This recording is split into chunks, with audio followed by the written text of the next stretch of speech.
Hi, my name is Alex Moreira, and today I will present a methodology to address the expansion planning problem in power systems to meet renewable targets.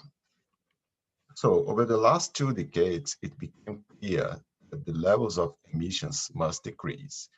To do so, many countries have set renewable targets.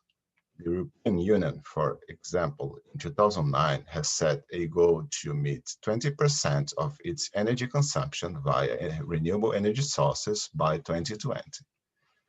In the US, different states have set different targets. These targets are getting even more ambitious, as in the case of California, which has increased its renewable targets for 2030 from 50% to 60%. However, together with these targets, some questions arise. How can we meet these targets while ensuring reliability? How can we consider contingencies and renewable generation variation? What if this uncertainty is somehow correlated? These are the questions we try to address with this work. In this work, we consider that the system planner needs to meet a particular renewable target, and there are candidate renewable sites that can be connected to the system. This situation can be translated into this simple formulation where X and Y represent investments in lines and development of renewable sites, and Q comprises the operational decisions. In this case, the target can be imposed as a constraint in the set capital Q. In order to introduce reliability to this formulation, we included first the security criterion uncertainty set, which covers all failures of utmost K elements.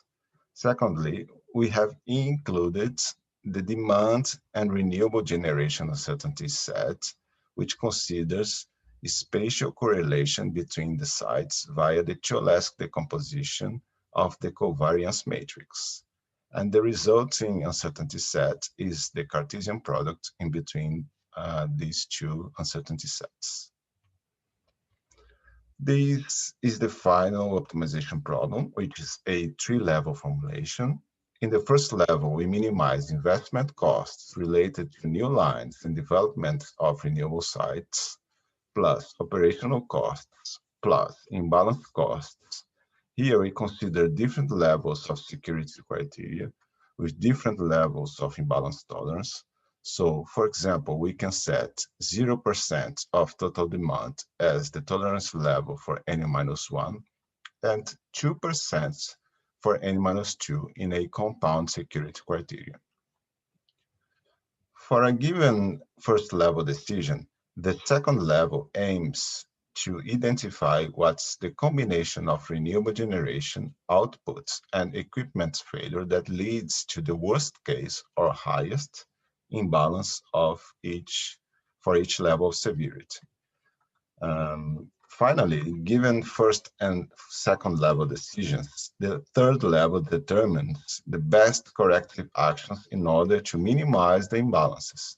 It's important to emphasize here that the worst case identified by the second level depends on the first level solution. So the goal here is to find the first level solution whose worst case imbalance identified by the second level for each severity level is under a predefined threshold. So how do we solve this problem? Basically, the third level problem is an LP, so its dual form can obtain the same solution. Its dual form is a maximization problem, which is therefore aligned with the second level maximization. Therefore, second and third levels can be merged, and the resulting problem decreases from 3 to 2 levels, and it's suitable for a column and constraint generation based algorithm. This is a basic scheme of how the methodology works. In a column and constraint generation based algorithm, this problem has a relaxed master that starts without any information on contingencies and renewable variation. This information in the master problem is built up iteratively, as in each iteration, an expansion plan is proposed by the master, and the corresponding worst-case uncertainty realizations are identified by the combined two lowermost levels for each severity level. This information on the uncertainty realizations is then used to create new columns and constraints in the master, so it can find a better expansion plan. This process is carried out until the threshold for each severity level is respected. We have used this methodology to study an expansion plan for the Chilean power system. Chile has an almost radial system due to its geography, and it's a really long country. It has more than 4,600 kilometers from north to south. If we compare Chile to North America, for example, its extension covers all the way from Canada down to Mexico City. In this case study, we consider 282 generating units, 52 existing lines, 62 candidate lines for expansion. There is a renewable target of 20% by 2025. Also, we consider 4 security criteria in which only for N-3 we tolerate an imbalance of 2.5% of the total demand. So some of the main results of this case study are in this table. Here we compare 4 transmission plans. The first one only considers renewable generation variation. The second one also considers the N-1 security criterion. The third one considers N-0, N-1, and N-2 criteria. Finally, the fourth one considers all the security criteria up to N-3, but for N-3, allowing a maximum imbalance of 2.5% of the total demand, as previously mentioned. We can see that the more rigorous the security criterion is, the higher is the required investment in transmission lines while achieving the same renewable penetration. The biggest difference here is that the more rigorous the security criterion is, the less exposed we are to loss of load, as, for example, we can decrease the worst-case loss of load due to 3 simultaneous failures from 23.76% to 1.82%. We have also conducted an out-of-sample analysis in which we simulated 10,000 realizations of renewable generation and contingencies.